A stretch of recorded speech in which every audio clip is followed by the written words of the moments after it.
Amazing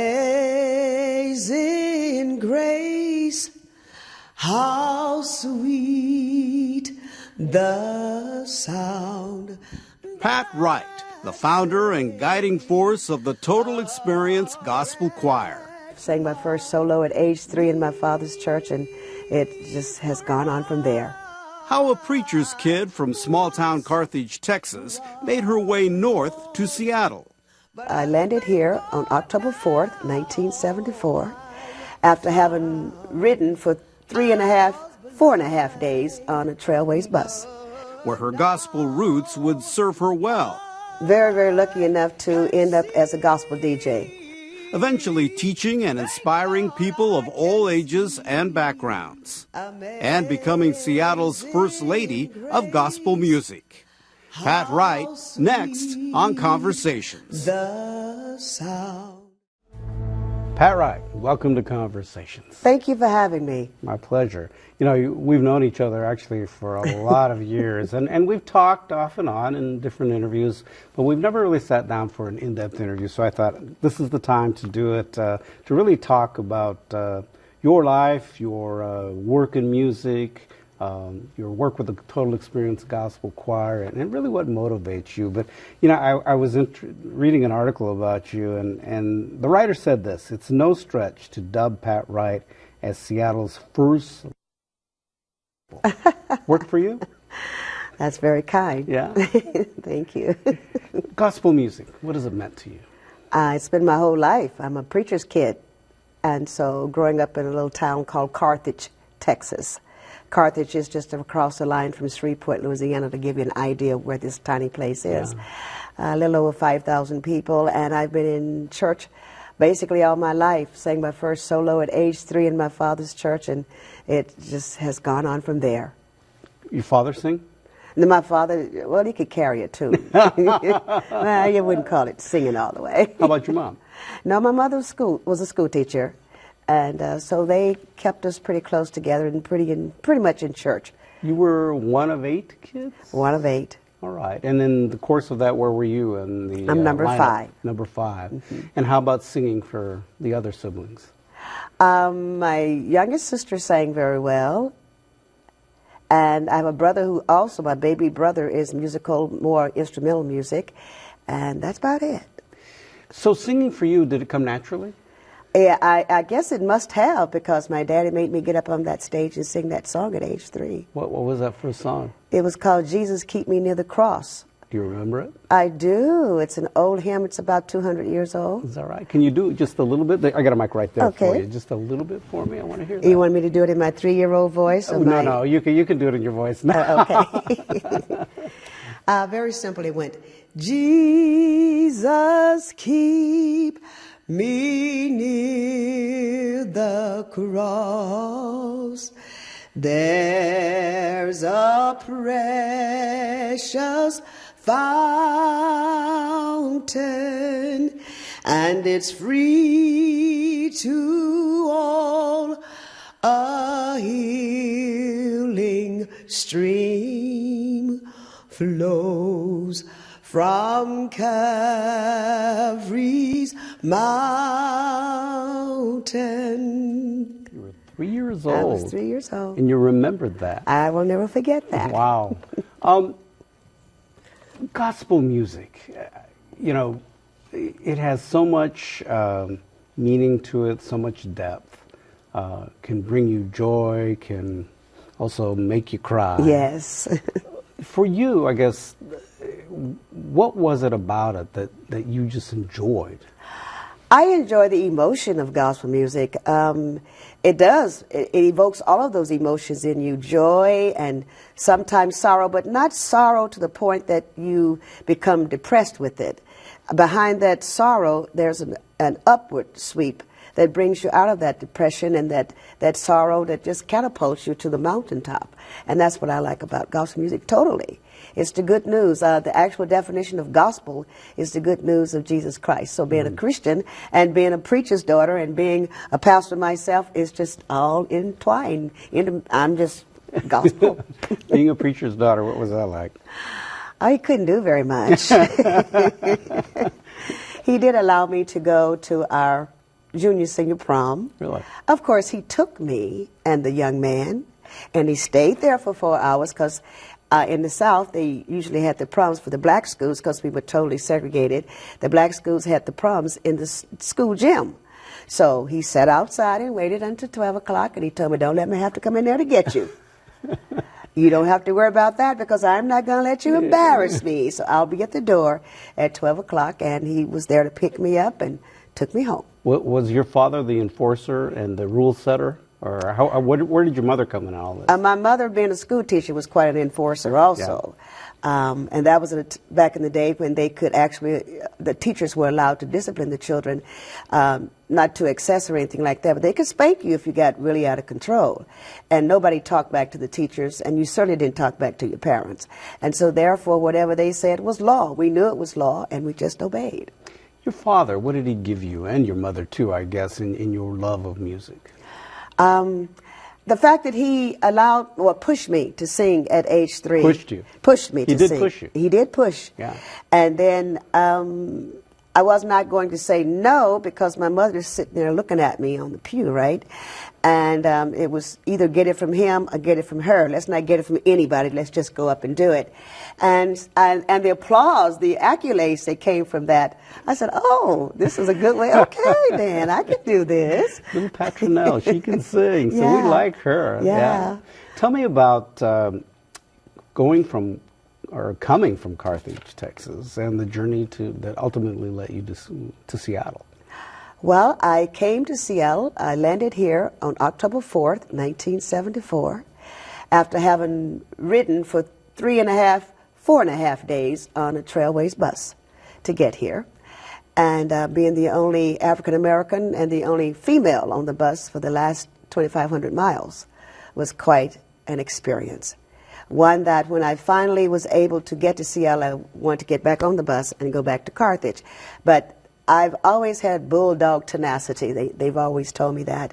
And I decided that I was going to stay. But it was a very hard time for me because it was at the height of the Civil Rights Movement. And I had participated in the Civil Rights Movement personally because I was in college at the time, at a small college, Prairie View A&M, now University. Right. We have great athletics. That's right. Yeah, right. We won't go into that. Pretty good runners. Yes, that's right. Track and field, we have more doctors and lawyers, though, came out of there than sports figures. But anyway, everybody, just about every kind of abuse you could receive on the bus with all males, and being the only black person on the bus for 2,500 miles, taught me lessons of a lifetime, taught me the lessons I needed to survive because I was called everything except a child of God on that bus, and I wasn't allowed to go into the bathrooms when the bus would stop at the various depots. I had to go to the outhouse. I had to go to the back window to get the food from the back windows of the bus depot. I had to do a lot of things that I had already protested against while I was in college. And so having to experience it firsthand gave me a backbone that won't quit. Why did you come to Seattle? My sister needed me to come and help her as she worked. She and her husband were going through a difficult divorce. And my mother said, we raised you all to help each other, so she insisted that I come up here to help my sister out with her children while she worked. And I came. You never say no. You don't talk back. So what made you not get on the bus and head right back? I got off the bus at 6 in Westlake. That was where the bus depot was at that time. And I looked around. I didn't see anybody that looked like me. So I said, oh my goodness, I just got off the bus with all these white people and I got to get back on the bus with, oh no, I'm not doing that. I'm going to stick this out. So I did. And did you plan to stay here? No. After 6 months, I had it. I was determined to go back to Carthage, Texas, and then I began to weigh the difference between making $7 a week compared to $3 an hour up here. We stay in Seattle. When did you get involved with music and gospel here in Seattle? I went to a small church with my family. We lived in Renton. but they belonged to a church in Seattle, so I came over with them to church services. Pretty boring. And I said to myself, wow, this is worse than Carthage, Texas. We're much, music is really sad here. And then one Sunday after we got out of church first, there was a church directly across the street, and I heard this great music coming out, and I said, I'm not going back to Renton right now. I'm going to go across the street. So I did. And they were having a big program on the fourth Sunday in August that year, and I remember stumbling over somebody's feet trying to get a seat because the place was pretty packed. And that somebody happened to end up being my husband. Really? That's how you met? Yeah. Oh, my gosh. Yeah. And then you eventually, after you settled here, you started teaching gospel music in the Seattle School District. Yes, I was very, very lucky enough to end up as a gospel DJ on KYAC radio. Right. Yeah. And I was there for 13 years. And they were trying to find something to entice the African-American students to go to the music class, the traditional music classes, which they were not particularly interested in because it didn't say anything about their particular culture and our particular culture. Let me just clarify that right now. Our culture. So they hired me to come in and give them some choices. And so I said, okay, sure, I'll do it, you know, and I worked at Franklin High School, was my first school, but they assigned me to other schools as well.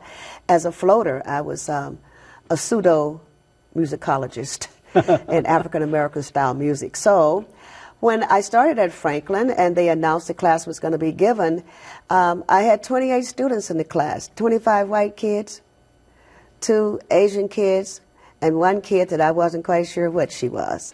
And the black kids didn't bother to come. Why? Because they could get this music every Sunday. They didn't need to go to school and get it.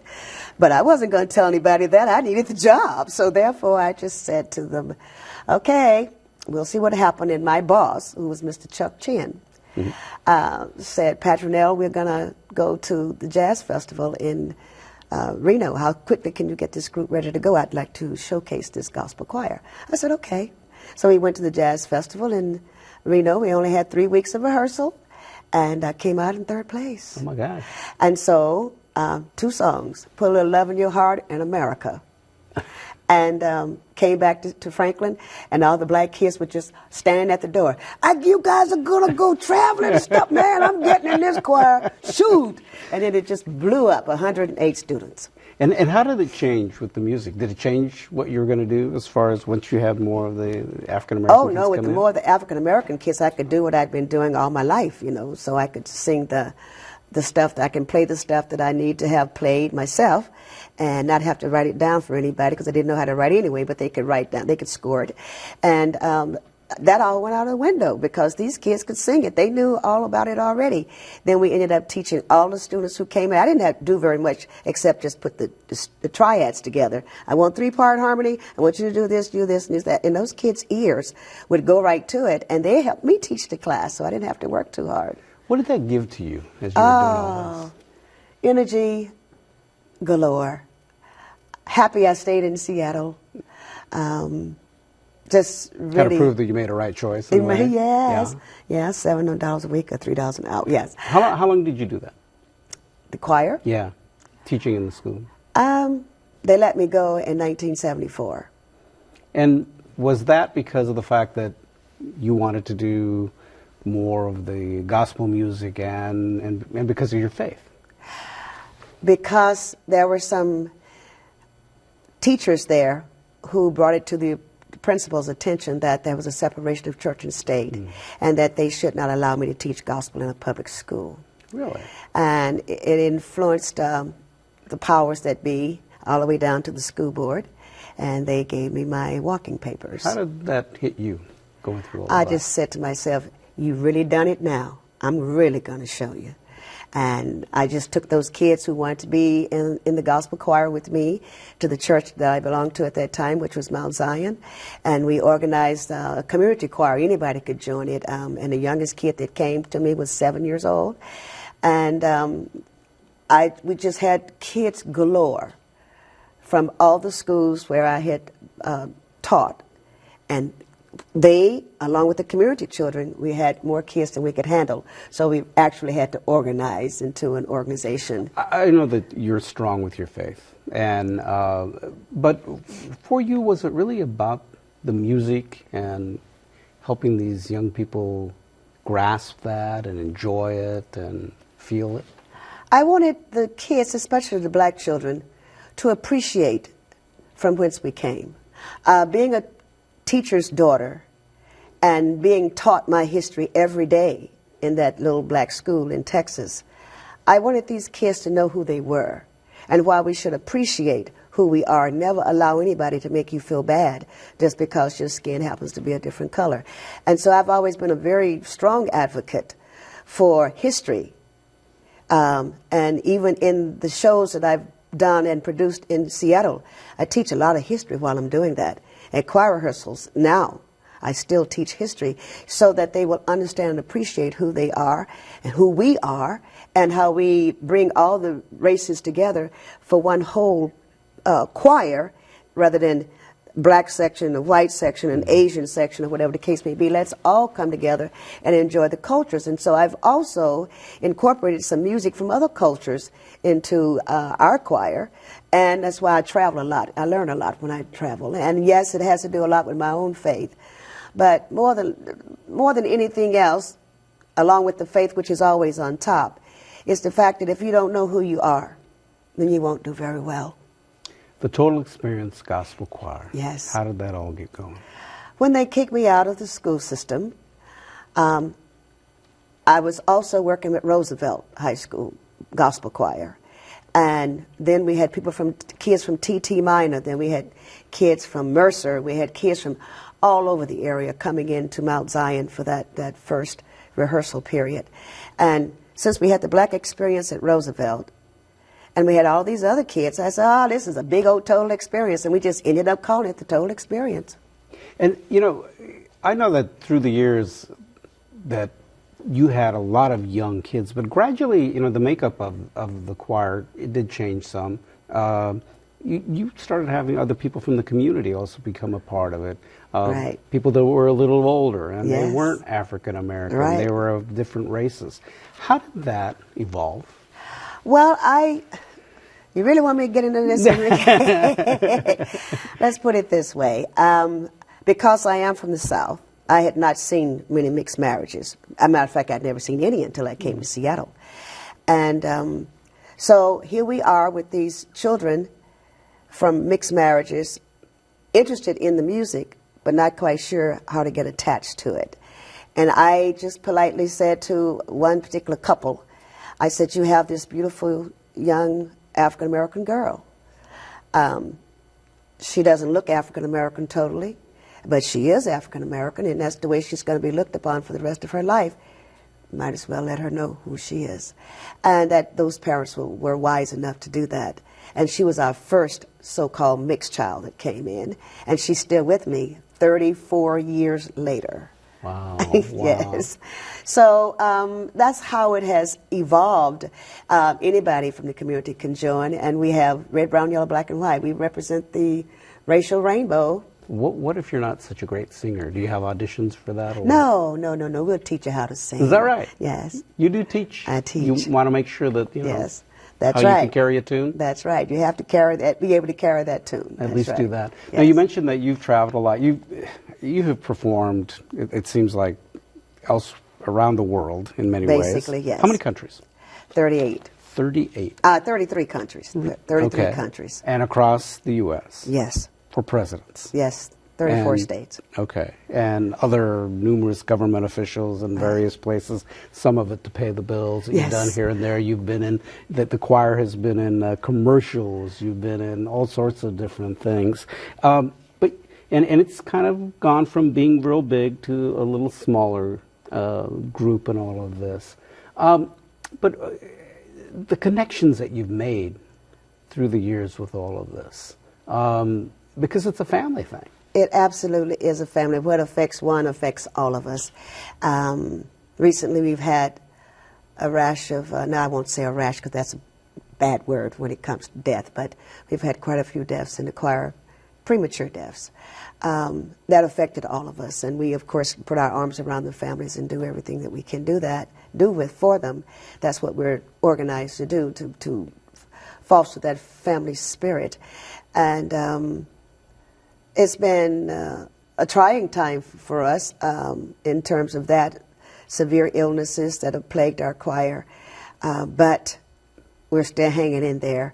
And we just celebrated our 38th year last month. Yes. Wow. Black Nativity.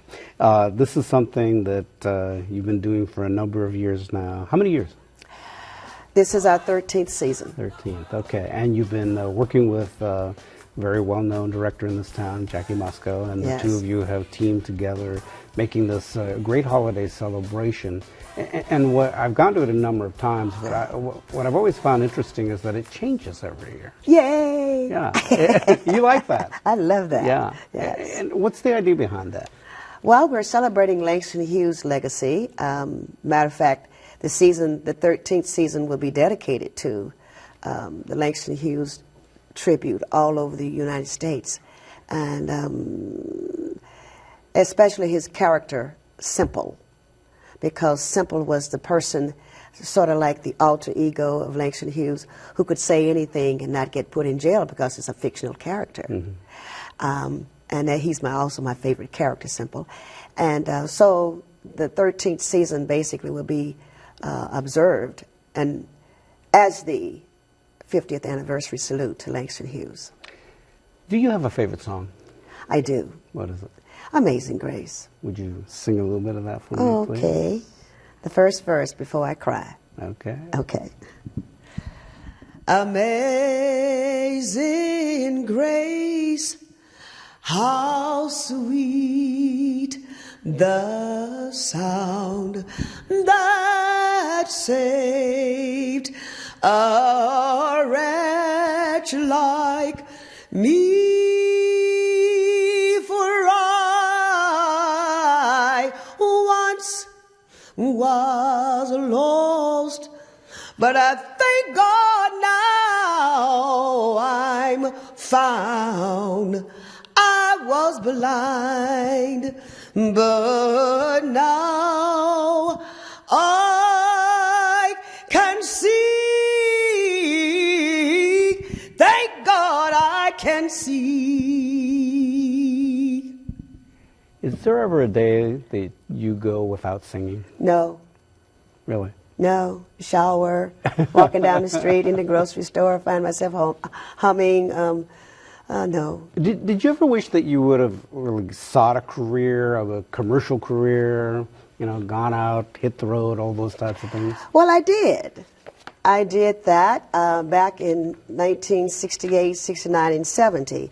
Actually decided I was tired of gospel, so I was going to try my hand at soul music, yeah. R&B, bro. So I made this little 45 called I Let a Good Man Go, and on the flip side of it was Little Love Affair. Mm-hmm. And it resurfaced itself in Europe. I didn't get much airplay here in Seattle, none on the white stations and very little on the one black station we had, because my voice, as they told me later, was not the kind of voice that would sell because it was too white. Really? Yes, and I thought, really? Too white? I'm from Seattle. I'm not from Seattle. I'm from Texas. I got a white voice, oh please. So at any rate, that's what I was told. And so it went underground, so to speak. And I was in my church one Sunday morning, and this lady comes into the church, and I asked for visitors to please stand and let us know who they were. She stood up and she said, "I'm from London, England." And she says, "Are you Petronelle Staten?" I said, "I am." She says, "Well, I've flown all the way over here to personally see if you were still living." Really? I said, "Well, I think so. Yes, I'm still living." And we just made a joke out of it in service. And she said, "Well, I dance to your music every Friday and Saturday night in the discos in London." Oh, my gosh. She says, "I love that, ooh, I let a good man go song." And I said, "Really?" And the church is just cracking up, they're just having a good time with that. So after church, she gave me a lot more details, and I thought, well, I'd better do something about that because it was being sort of pirated over there. Mm. And I just happened to be going to a music seminar the following weekend, and they asked us to tell something about ourselves, and I told that little story. And 3 wonderful music lawyers came up to me and said, we'll take your case pro bono. Wow. And they did. And you did, well, that's good. 30 years worth. Nice, nice. Well, I have a favor to ask you Okay. as we just about close things out here. And, of course, I always want you to sing for me. Okay. And I was wondering if you could do me another little tune to Okay. close out everything else. And, always appreciate everything that you do throughout this community, and particularly with what you do with Black Nativity, but also just listening to you sing. So can you share a little bit for me? Thank you, Pat. Coming from Carthage, Texas to Seattle, Washington, this is Someday I'll wish up on a star, way up where the clouds are far behind me, and troubles melt like lemon drops way above the chimney tops. That's where you'll find me somewhere over the rainbow. Bluebirds fly. If those tiny bluebirds can fly over the rainbow, then why, oh, why can't you